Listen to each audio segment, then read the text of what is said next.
try to, because it's a post-lunch session, we must actually make something very interesting for the people, otherwise people will feel sleepy. Yeah, we're going to wake you up. There may be questions from us to you. Right, that's right. As he has been introduced to the audience, Paul is a celebrated BBC award-winning producer, and he's basically a journalist. And he has covered the US elections to going to South Africa and name anything. And he is very interestingly has gone undercover in Zimbabwe. That's very interesting. So, person with different hats. He is connected to India because he's better up, and madam belongs to Delhi. And his father-in-law is a practicing senior advocate in the Supreme Court of India. And this particular book, I wonder why he wrote about that. I will ask him. That I am not actually making a comment on that. When I actually read this book, trust me, not because I am just interviewing him, it is a very different type of crime novel I read all throughout my life. It's very different. And when Ravi Saab told me that to talk to him, I immediately said yes, because the book is good. And trust me, it is good.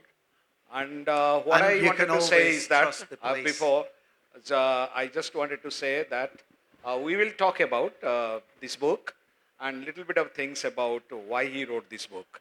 So before that, I would suggest that if you can very synoptic thing, you Sure. can talk about the book, so the people who have not read it will get an idea about the book. Then we will go for the conversation. Okay. Well, I'm delighted to have the official approval of the police about this cozy crime book. Yeah. You are forgiven. Yeah. Okay. Phew! I can get out alive without being arrested.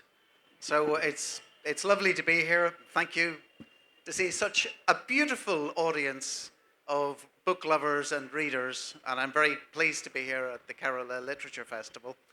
So this book, Murder in Moonlight Square, it gets its title from Chandni Chowk, Moonlight Square, and it's set in Chandni Chowk.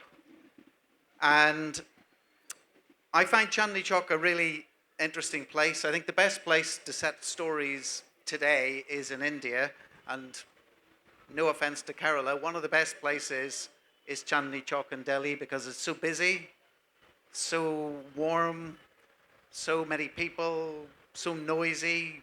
Everything happens at high speed.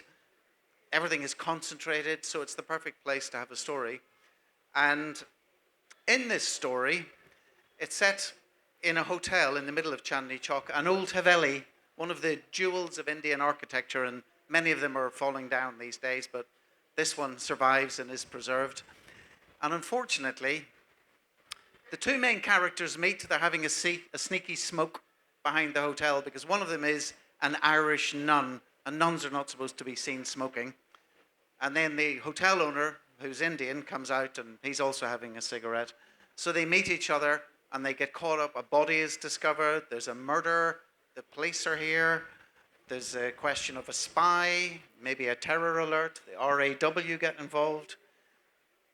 And the risk to them is, will they be blamed for the killings? Will Sister Agatha be deported back to Ireland away from India that has become her home?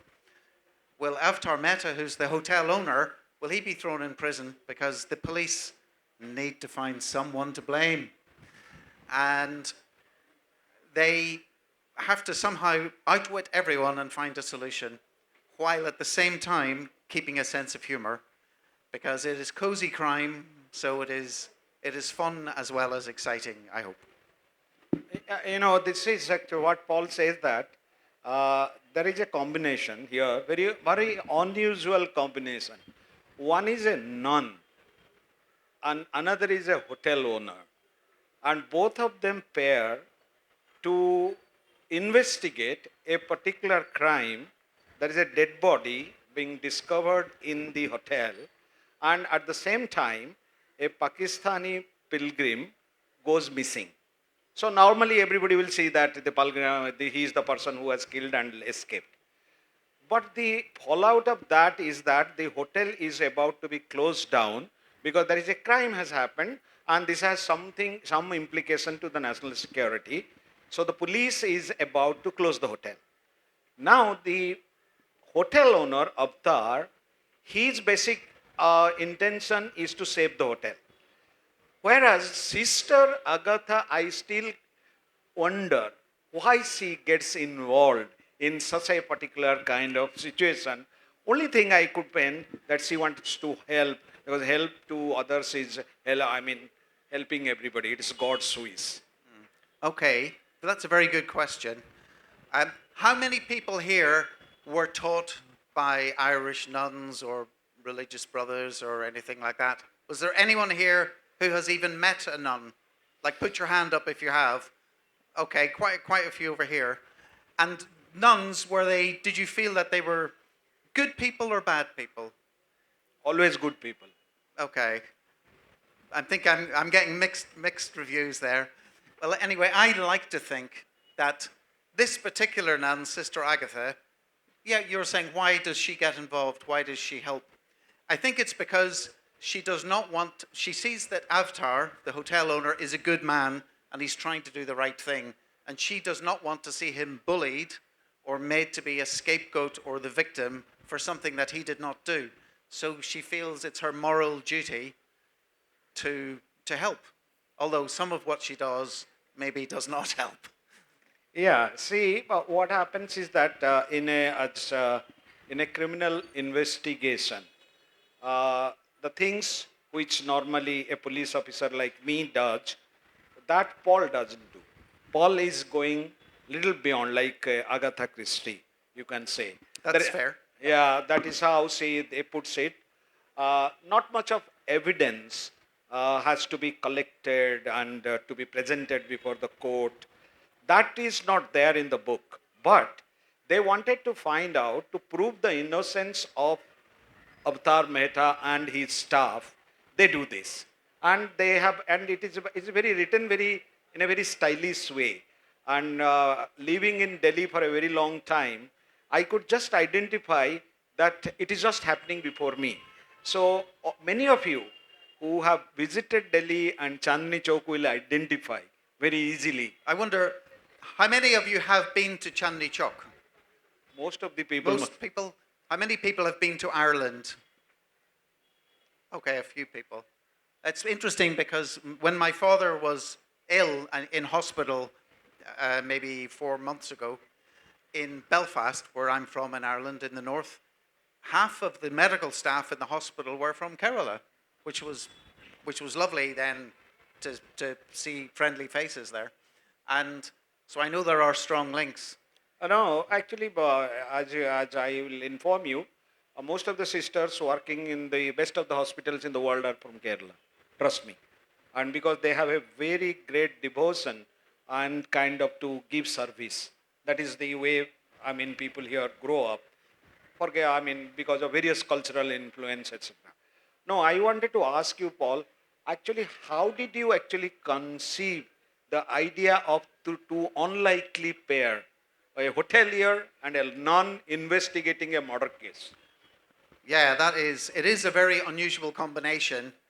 And so the reason I set a story in India to begin with, because my wife, Anisha, who's just sitting over there in the front row, she said to me, we're here so much, write a story set here. And I said I wasn't sure because I'm not Indian and I was hesitant about doing that. However, then after we were married, I found out more about my auntie Agatha, who's a real Irish nun, and she taught across India her whole career. And she finished up as the principal of Jesus and Mary College in Delhi. But, and I did not know, Anisha spotted this, she's the detective in the family.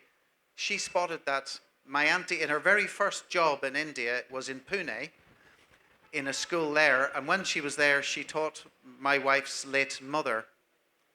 And at that point, I thought, I feel like I now have permission to set a story here. And also, I was inspired by the idea of this a very tall, very formidable woman from Ireland having a leadership role in India, and just surrounded by Indian people and working with them. They were her colleagues. So I wanted a fictional version. So the real one didn't smoke, but my fictional one does. And the real one, didn't try and outwit the police or dice with RAW, but the fictional one does. So she was inspired by a real life auntie of mine. And then the hotel owner is inspired by a friend of mine in Delhi who runs a hotel. And he would tell me all sorts of interesting stories, including about one time there was a group of pilgrims from Pakistan, and one of them disappeared. And the police were concerned about this, and he was in trouble. And he was saying, I run a hotel, not a prison. Guests stay, and then every morning they leave and they go around the city to see shrines or whatever. And then they come back. But I just run a hotel. And I thought, this is really interesting. Maybe I can do something with that real story and then turn it into something else. Because I was also interested in the idea of, are you from Bengal originally, maybe? I belong to Odisha. Orissa, okay, right, Orissa. So India, as you know, has suffered from partition, the same as Ireland. And I know some of my wife's family had to move from what is now Pakistan, and people had to go the other way, and there was great suffering.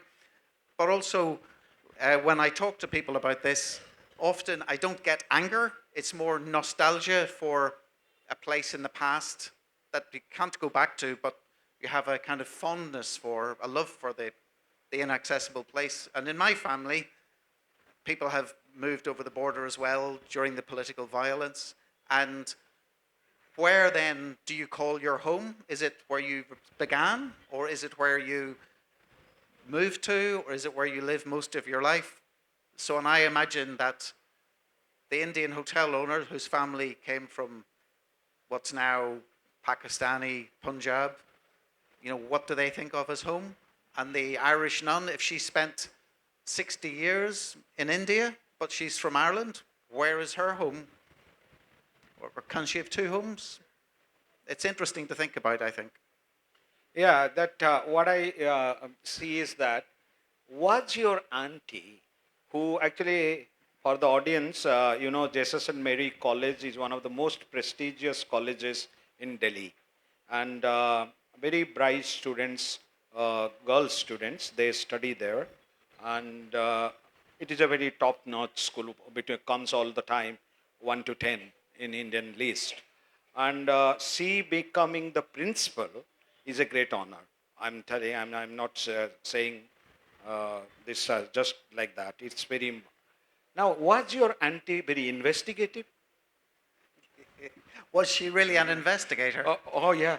Well, probably she was, because if you imagine when you're at school, you get up to all sorts of mischief, and at college, and you break the rules, and you try and cover things up. So I imagine that she had to be continually investigating what her students were, what mischief they were up to. I know I did.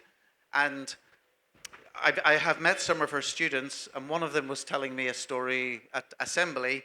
Anytime they were doing an assembly, the microphone would be like this, and then she would come on stage and move it to here, and then the next person then would move it to here, and they kept having to go up and down as she was speaking because she was so tall.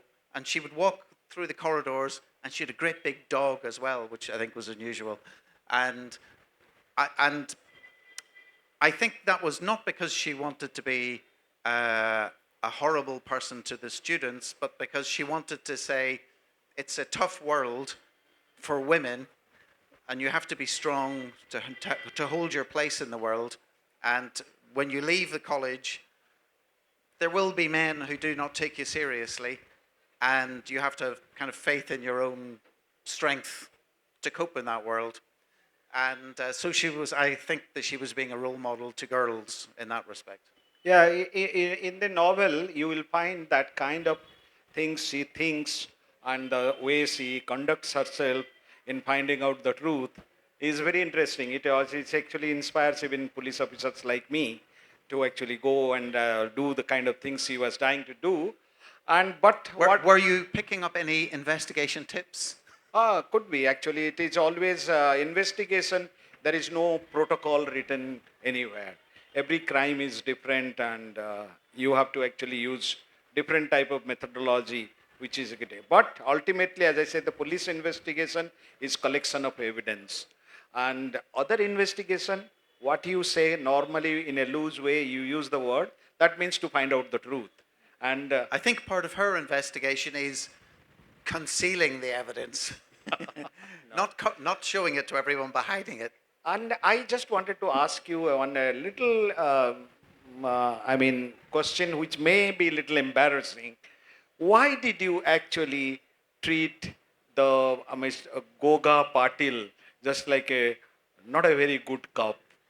You see, So he I was has written in a way, he has not given that kind of good thing to the police. So why did you do that? right. This is the part of our conversation that I was afraid of. At some point, it's going to say, "Look at how you showed the police." No, And in my defense, there's a variety of depictions of the police. But yes, I don't know how many people here have had dealings with the police. And maybe you're too scared to admit it with this man standing here taking notes of everyone's name. But I've had dealings with the police. I was a journalist for a long time. I was a TV reporter and radio reporter. And sometimes you find the police are helpful and they are trying to get to the truth and trying to help people and also being brave, risking their lives to help other people. Sometimes not so much. I guess every organization is made up of humans. Some are corrupt, some are lazy, some are stupid, some are they have great egos and all they want is their own advancement, as well as ones who are noble, brave, help people, selfless. So I guess I tried to show a bit of a mixture because when I am in Delhi talking to people, those people will read my book, and if I paint the police all as saints, they will say this is silly. No, no, I'm not saying that they all are saints. The question is that police, and in this state, we enjoy a great name and reputation thanks to my department. And 100 out of 100 works, 99 works are good. One work may be bad. That one work actually is put to the negative side, and the media and everybody hounds upon saying that police is bad. But here, you have not made that kind of depiction because the police protagonist in the book is actually investigating a particular crime which has national security implication. So he has to be tough. There is no doubt that he can't just go and talk very lightly or very humbly. So the things will not come out. I understand that book. But question here, as I told you, trust me, all over the world, police does more good work than the negative works. Well, I had members of my family were in the police in various countries, including in Ireland, on both sides of the border, and they've told me all sorts of stories. And sometimes when something bad happens, you think to yourself, is this a conspiracy or, there's something sinister going on? But often the truth is it's a mistake. And I'll give you an example. So at one point during an election campaign, somebody, I'm not going to say their name, but somebody I know very well, they were leading a patrol of armed police, heavily armed police and auxiliaries to patrol the border. So they had maybe 6 trucks. They had heavy machine guns. They were all armed. And they were going along the north side of the Irish border. And my friend was in charge because the border is very wiggly and it's easy to get lost. But he knew the way. And so they drove into a town near the border and they occupied the town. And this was to reassure everyone living there that They were guarding the border and everyone was safe. However, somebody noticed one of the road signs, and the road signs was in English but also in Irish, and they knew that they had accidentally crossed the frontier and they had invaded another country, and they were occupying the centre of a town called Clones in the Republic of Ireland, and they were the British police, and they'd accidentally crossed the border in the middle of the night. And they suddenly thought, what do we do? And the answer was, quickly, get back into the trucks, drive across the border, hopefully before the Irish police, the Irish army, or any insurgents catch us. And they managed to get across the border, and nobody ever found out. Except I think probably the Irish police did see them and thought, they have so many guns, let's just stay quiet and hope they go back to their own side of the border again. But these things happen, and they do not get in the news, they do not get in the history books, but they do happen, and it's fun. One reason why I turned to fiction was I thought it was safer to tell some stories in fiction because it means that there is less risk of being sued for defamation, and there is also less risk of retaliation, although somebody did threaten to punch me in the face for one of my books. I, that for the audience, I wanted to say that in crime writing, if you go by the books of Satyajit Ray and the Feluda series, Feluda was never a police officer, but he used to crack the cases mere by observations. So it is question of many of the things what the sister has done in the book are related to observations. Am I correct? Yes, and I was inspired by the character Byomkesh Bakshi, Yes. because he's a good inquisitor, I think. No, They call him. Byomkesh Bakshi actually is from Bengal, Yeah. and there is OTT that you can see some of the movies, and one of the full-fledged movies also there, quite good. And anyway, so I just want one personal question to you. How much, ma'am, your lady wife has inspired to write this book? Well, to begin with, she told me to do it. She told me not to No, do. she told me to do it. Oh. She gave me the instruction that I had to do it, so I had to We do call in India the wives are home ministers. it. Right. So Well, see, the Home Minister gave the order, and I obeyed the order.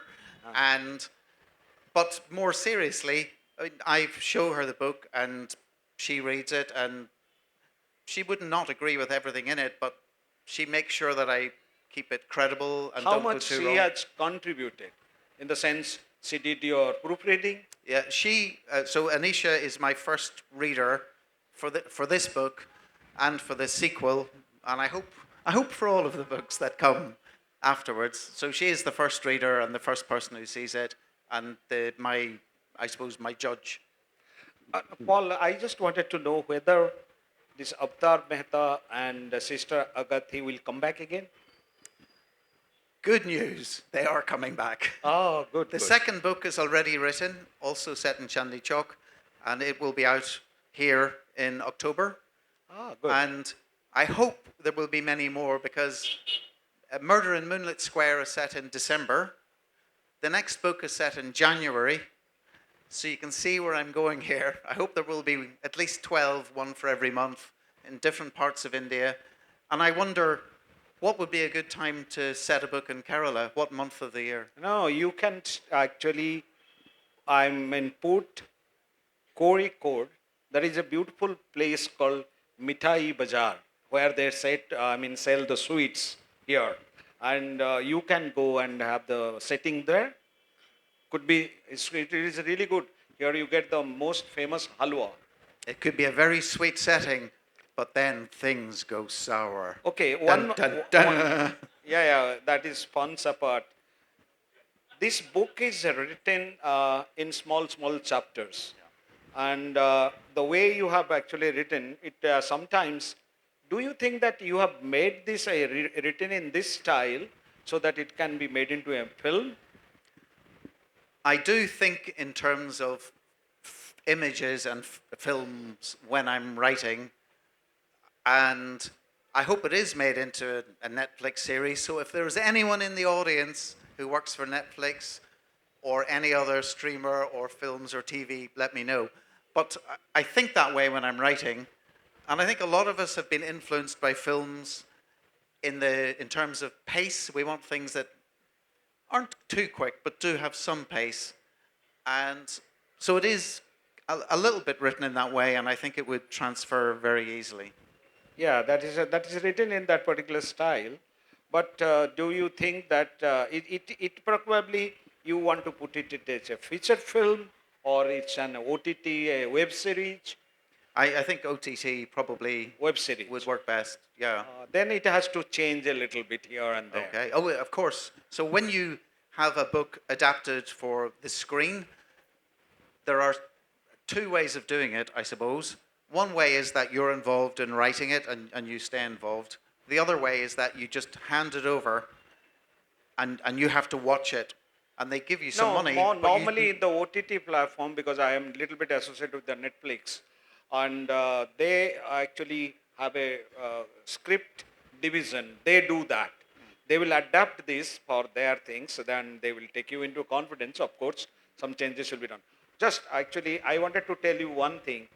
Kerala, this state, actually has produced, because I'm a great fan of the thriller movies, whether it's Hollywood, Bollywood, or nobody can better. In India, nobody can make better thriller films than Kerala people. Well, thank Best you. of the. Thank you for that advice. You see a film called Grandmaster, and I have seen 4 times. You take so many. There is a film called Cocktail.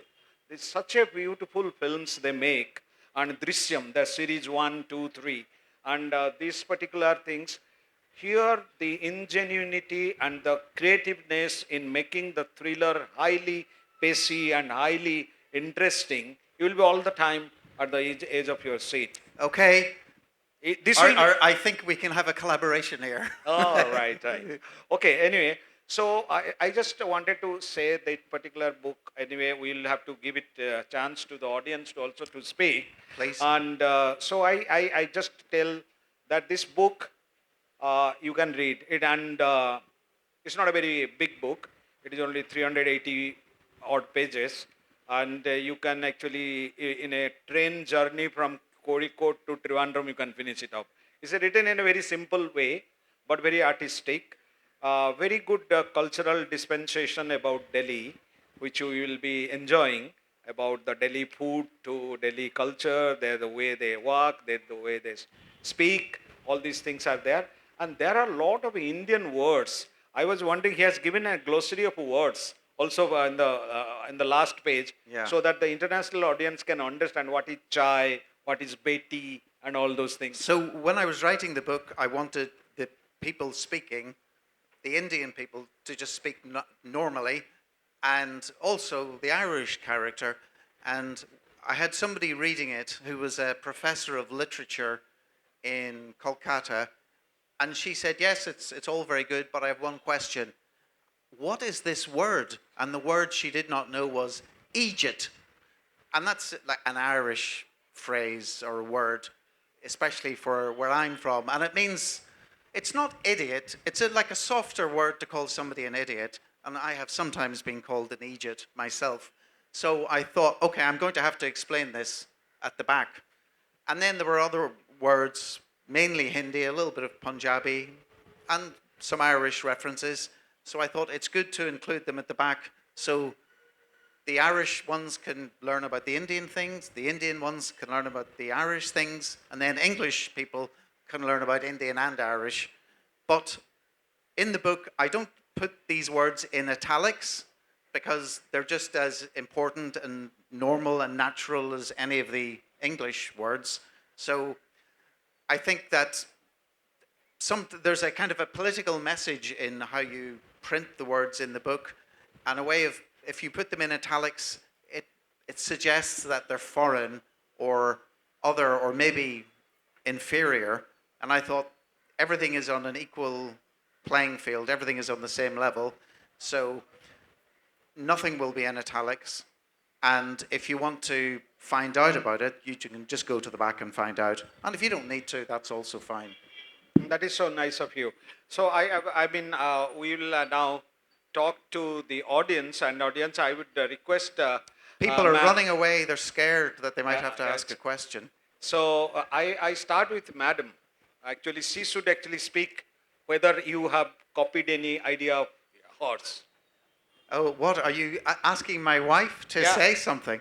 Yeah. Oh my gosh, I'm very worried. Can you? She's sitting over there. So this is the scariest experience I've ever had. I don't know what's I've never happening. been asked a question.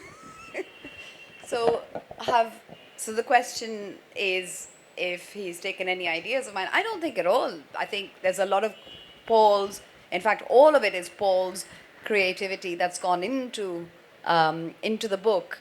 I think it was the setting that inspired him, and I think the characters, Avatar and Sister Agatha, come from real people. But everything else is just Paul's ideas. And I think we've had the check-ins of, is this nimbu pani or is it just water with lemon, or little things like that. That's where I come in. So more for the authenticity element of it. No Irish coffee. No. No Irish coffee, no, not yet. Yeah. That's right. Anyway, so now the floor is. Thank you. Floor is open to persons, and if you. So, sir, pretty much creative journey related question. What I'm interested to know is, so when you are writing, what do you mostly struggle about? When you are writing with a concept, with your story, what's your struggles are, and what do I struggle with? What are they, like a challenge when I'm writing? What's difficult? yes, and how do you plan to overcome or solve it? Yeah, okay, that's a good question. My main challenge or problem is being distracted. And so when I'm going to write, sometimes I do lots of laundry, lots of other jobs, anything I don't want to do, suddenly I find the time to do that. However, I really do enjoy it. And it's more fun doing it than not doing it, so then I do it. So distraction is one problem. The other thing is, because I have two main characters and they're both equal, Indian one and Irish one, if something good is happening to the Indian one, I have to remind myself to stop and then give the Irish one a chance to do something. And then I get into that, and then I have to stop and say, whoa, hold on. You have to go back to the Indian one to give them a turn. So that is a challenge because of the way I've chosen to write it. From every odd number chapter is the Irish nun, and every even number chapter is the Indian hotel owner. So it's a good challenge, and it gives me some discipline, I think. But I suppose that is another thing for me to struggle with. Yeah, that is actually the best. Yes, sir. Sir, yeah. Hi, my name is Afif. First of all, thank you, sir, for coming. Thank you. Actually, I am a cyber forensic expert working in Central Forensic Science Laboratory. I would like to know that, like, writing this type of murder type of books, have you consulted with any forensic expert in India or outside of the foreign? Because most of that writings, especially movies, that it is forensic is very fancy type of they will available every place. But as a cyber forensic expert, I know that they are not involving that much in crimes, or especially with the police officers. So I would like to know that, have you consulted with any expert with India or outside? And were you saying forestry, trees?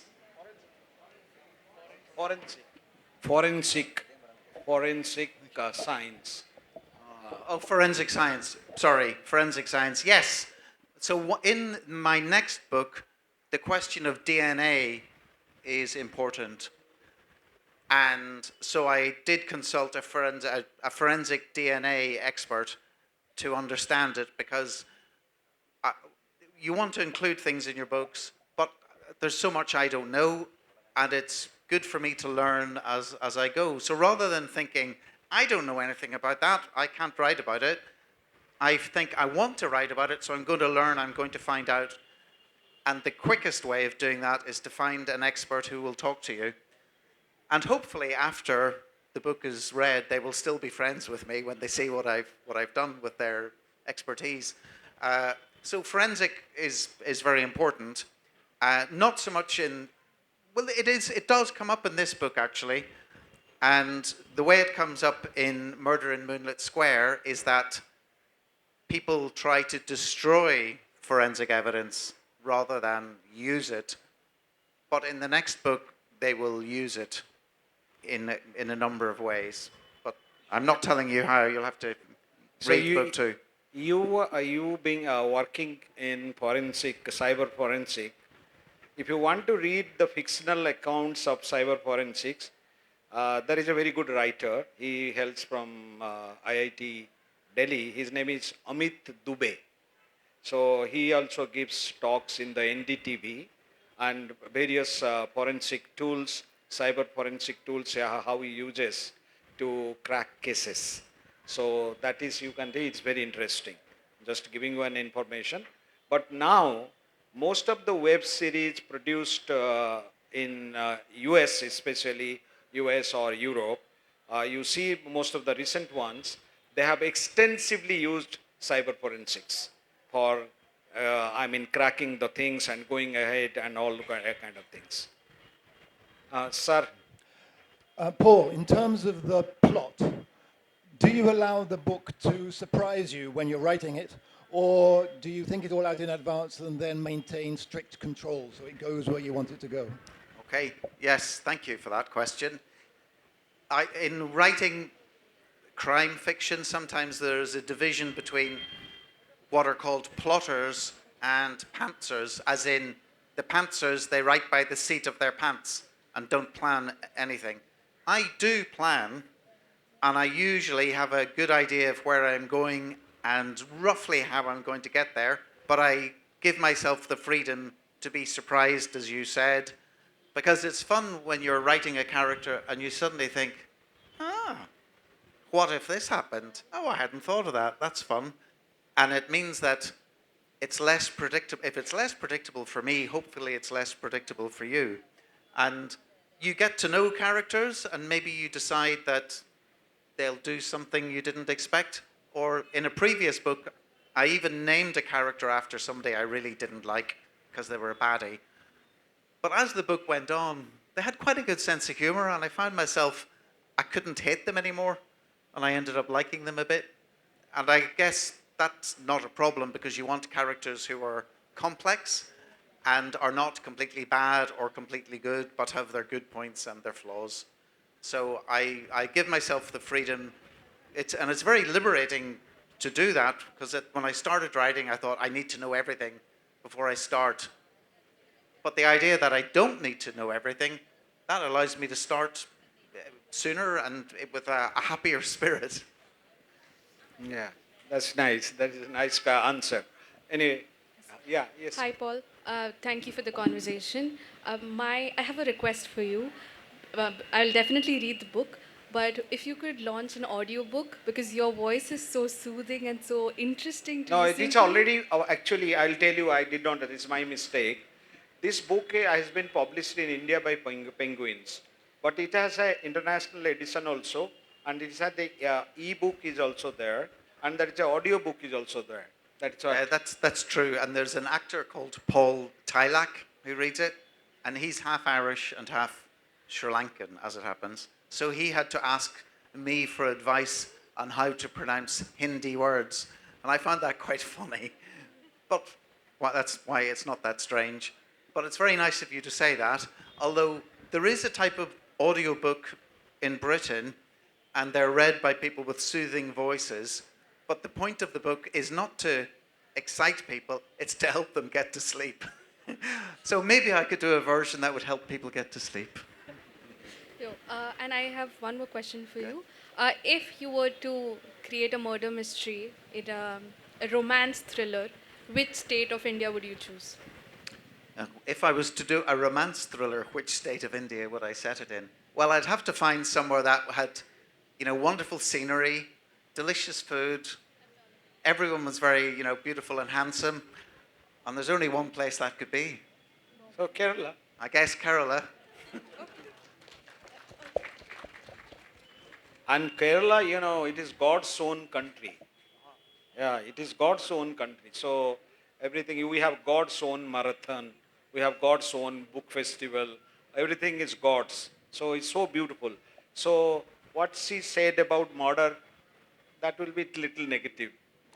Doesn't approve But of murder. if I made the murder go down and the romance go up, that might be the answer. Okay. He says that if a murder happens, the romance will go up. That will be the story. Anyway, that is good that actually if you start thinking that, some of the film people who are here, they will grab you from here. Well, as I walk around and I meet people and I hear people's names, I'm thinking, oh, that could be a name for a character. Or that I must remember the look of that person because they could be the hero or the villain. Who knows? No, I just wanted to ask a question to the audience. How many of you here are into crime writing? Any of you? Do you mean reading it or writing it? Writing. They are very creative people, whether crime short stories or crime novels.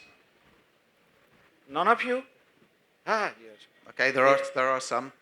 Sir, And then the next question I would ask: how many of you are into crime? No, don't answer that. Don't answer that. I'll don't let him see. No, we sometimes condone also something. You have to do that. Anyway, so any more questions? Yeah, yes. Sir. So one question, where do you really live, in Ireland or here? Right, where do I really live? Yes.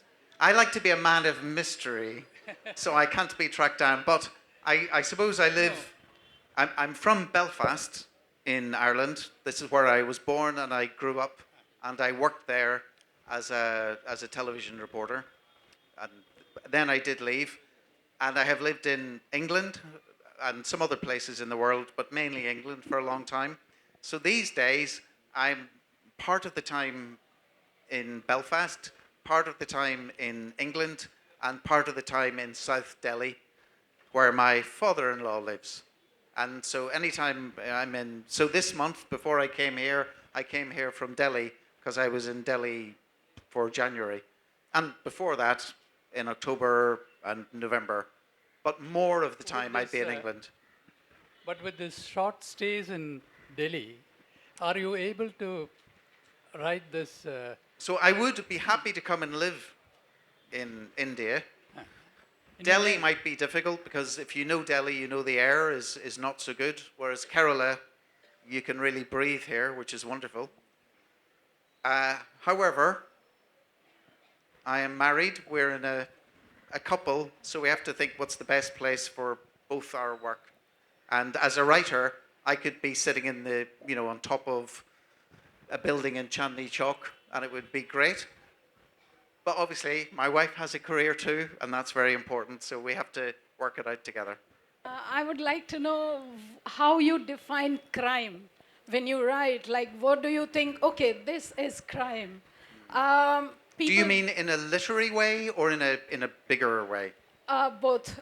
Suppose a person dies because of the road accident, and the accident happens because of the negligence of certain people, like making unwanted U-turns on potholes and all. Do you consider that as crime too? I think that's a fascinating question because one of the reasons why crime fiction is interesting to write and to read is that it's not just about who did the killing, who fired the gun or who stuck the knife in, but it's about much bigger issues about the lives of the people involved, what they had gone through and why they had gone through this. And so as you had the example of, say, somebody hits somebody with a car, relevant things are, is there a footpath? Is there anywhere safe for people to walk? How many holes are in the road? For instance, I read about a guy on a motorbike dying a week ago in Delhi, I think. And so he was being chased by stray dogs. So who was feeding the dogs?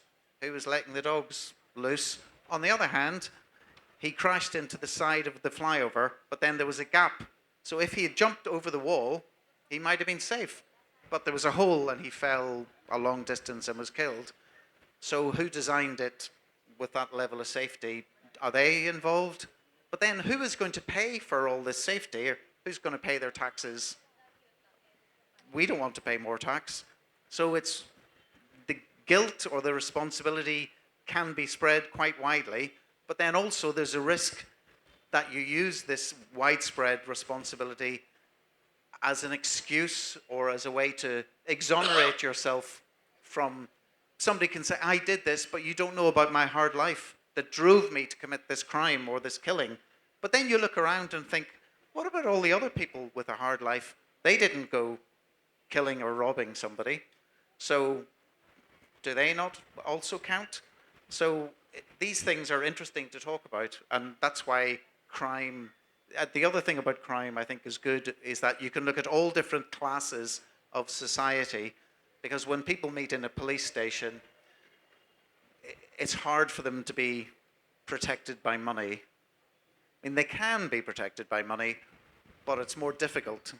And it allows you to look at the people at the very bottom and the top and make judgments. And that's interesting, I think. No, I just answer your question. Look, there are actually crimes. There are two types of crimes. What we call, one is called the strict liability offenses, and those things who are plain offenses. If you violate a particular code, and that is the crime, that's fine. In case of a road accident which happened due to negligence or something, they are the strict liability cases. I mean, cases. Say, for example, if you make an accident and a person dies, it is not treated as a homicide. So the penalty is there very less. Why it is there? Because if it is not there, so people will be negligent. To make them actually quite serious about the road and while they're driving, if this kind of thing is not there, so there will be chaos. That's why the crime has been divided into two parts. So in many of the places, certain things which are crime in India are not crime there. Say, for example, adultery. Adultery is an offense here, but it is not an offense in many of the countries in Europe. So this is how the differentiation has been made. So whereas certain like murder, criminal conspiracy, cheating, all these things are crimes everywhere in the world. Am I clear about that? Yeah. I suppose I'm more interested in what is a moral crime or not. And often that does not coincide with the law, because laws are different in different places. But if someone is doing something unjust, often we can see it, we know what it is like, and we read about it in the newspapers, and often the people are living in Dubai on the riches that they have gained through their crimes, but they're not convicted. They will never go on trial, but we all know what's going on. So it's interesting to explore that, I think. Just had a question about like when you're writing like a new novel or a story, how do you avoid getting into like archetypes or stereotypes about certain types of people, like the anti-hero with a heart of gold or the nun who has an obligation to help people even if it has nothing to do with her? So should you focus on using existing archetypes to tell a story or disrupting them to create a more like universal experience? I try to think of specific individuals to start with, and there are various archetypes, and there's a risk that you'll fall into creating people who represent those. And it's difficult because no matter where you start, sometimes where you end up does do that, or you could be accused of doing it. And I suppose I just try and think of them as individuals and imagine them physically standing there and going about their lives and think, what would they do? And that can be challenging, but it can also be fun. And the other thing is, if you think about real people that you know, then that's a way of protecting yourself from being two-dimensional, because even somebody you love, they have their flaws. Apart from my wife is perfect. And so you can draw upon those and, little physical characteristics. But it is something to think about. It's difficult. I hope I have done that, but maybe I have not. You will be the judge. So I just wanted to know that how much time you took to write this book. Ah, that's a good one. I'm getting faster. The first book I wrote took years. The second one was a lot quicker. This one took about a year. And the one after this, because people liked this book, it went into the bestseller charts in India at number 3 and stayed there for some weeks, which I'm very surprised and pleased about and grateful for. Then the publisher said, right, where's the next one? We want the next one. And I was, oh, okay. So that one was, I don't know, maybe 8 months. Yeah. And then, so I should do at least one a year. Maybe I can do 3 every 2 years. We'll wait and see. It depends on if you guys enjoy the books and buy them. I hope you do. No, when you write the crime book, did you ever actually yourself know the end, or it came automatically when you started writing? The end I do know. Some people I know write the end first and then work backwards. Yeah. I start at the beginning and go through, but then I might change the beginning because I've kind of got going and I know the people better, but I do know the ending, and then it's quite nice getting there. Yeah. And you have kept deliberately the number of characters to very limited. That's true, I have. The reason for that is because sometimes when you read a book, there's so many different names, and it's just confusing. Like when you open a book and they have a family tree of one family, and then there's a family tree of the next family, and then there's a third family, you're thinking, oh, this is like too much like hard work. So especially if the book is set somewhere that's unfamiliar, so most people who read it will not be from Delhi, so they are already having to open their mind to a new place. So I don't want to make it too difficult for them to remember all the different characters. And also, I don't want to make it too difficult for me to remember them all. And as they go through into different books in the series, I'm going to have to remember things about them. And it'll be embarrassing if a reader says, this person suddenly has an extra child. Where did that child come from? And then, if I made a mistake or something. That's one thing that Anisha has done. She has said, are you sure about that? I thought, and then it's like, oh, you're right. Or if I change somebody's name, but then I don't change it all the time. So it's possible to make these mistakes. So the fewer characters, then you can devote more time to them and just not, it might seem like confetti or you're just throwing dust in people's face. Too many names, too many people to learn about. And so that's why you're absolutely right, restricted the number of characters. And after I wrote it the first time, some people then I removed because I thought I don't need them. I'm getting rid of them. And apart from your balancing act to give importance to both the sister, Agatha, and Avatar, out of these two, whose character you really love?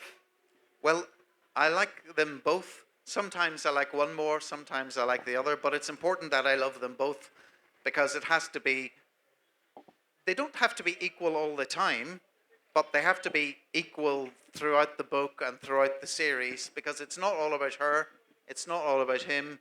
If it's going to be a combination of me and India, then we both have to, maybe fight with each other or struggle with each other, but we both have to be there all the time. Because I'm not an Indian writer, and I would never pretend to be, but I hope I have things to say about India from my experience here. But I always know that it's from an outside perspective. Okay, so we are coming to the end of this. I just wanted to make my last comment before I request Paul to give his views on the entire thing. This book, I actually read a lot of books. These days, I'm not reading too many of crime novels. Maybe I actually have changed my preferences. But when I read this particular book, I really liked it. And I'm sure many of you will like it probably. If he is of any intent or he intends to do that, he can talk to Mr. Ravi to translate it in Malayalam. I would love for that. So that is up to him. He is a great guy for that. So for that, then more audience, more people will be able to go through quickly. Though this particular place is language neutral, and this book to the audience, I say that is worth reading. And somebody said it is fun to read, and it is really fun.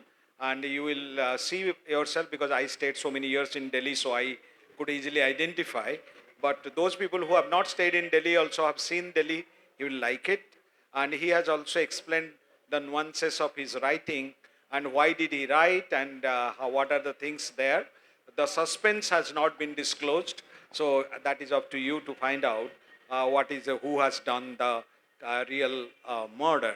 That is you to read it and apprehend. And I enjoyed this conversation truly, and Me I am too. honored. And thank you very much. And Thank I you. wish you all the best for your next book. Thank you. And there are still a That's up few to you. books. There are still a few books left, and if any of you would like one, I'd be happy to sign it for you. And I have some tote bags which I'd be happy to give to you as well with your copy of the book. So thank you very much for your kind reception, and thank you.